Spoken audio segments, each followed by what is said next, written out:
এই মুহূর্তে আমরা একটা কিচেন হুড সার্ভিসিং করব। রান্নাঘরের অতিরিক্ত তেল চিটকার কারণে আমরা বিশেষ করে কিচেন হুডটা ব্যবহার করি। আগে একজস্ট ফ্যান ইউজ করা হতো। একজস্ট ফ্যান দিয়ে এই কিচেনের সেই ধোঁয়াগুলো অতিরিক্ত ধোঁয়াগুলো বের করতে পারতাম। তারপরে নতুন করে আমরা এখন ব্যবহার করতেছি একজস্ট ফ্যানের পরিবর্তে কিচেন হুড।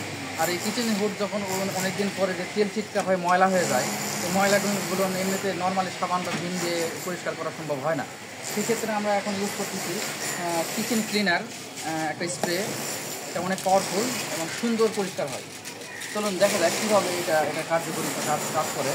এটা সুন্দর করে ঢাকে নেওয়ার পরে এই যে দেখেন এইভাবে সুন্দর করে স্প্রেটা করার পরে এটা 5 থেকে 10 মিনিট টাইম রেখে দিতে হয়। তারপরে একটা হলো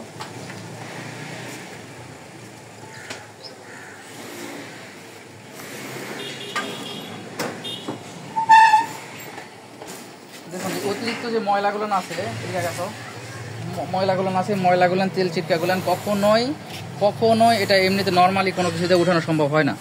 এটা যখন আমরা এই কিচেন ক্লিনার দিয়ে এটা যখন স্প্রে করি তখন দেখুন এটা এমনিতেই অটোমেটিক্যালি উঠে যায়।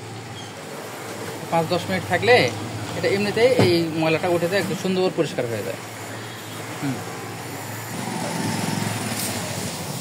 এইভাবে স্প্রে করে এই জিনিসটা কেমিক্যাল দিয়ে একটু কিছুক্ষণ টাইম রাখতে হবে, 5-10 মিনিট। তারপরে ভেজে যায়, খুবই ভালো।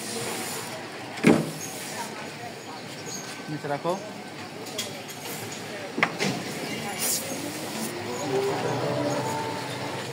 এটা পরিচ্ছন্ন করার জন্য কেমিক্যাল ছাড়া দ্বিতীয় কোনো ভালো ওয়ে নাই।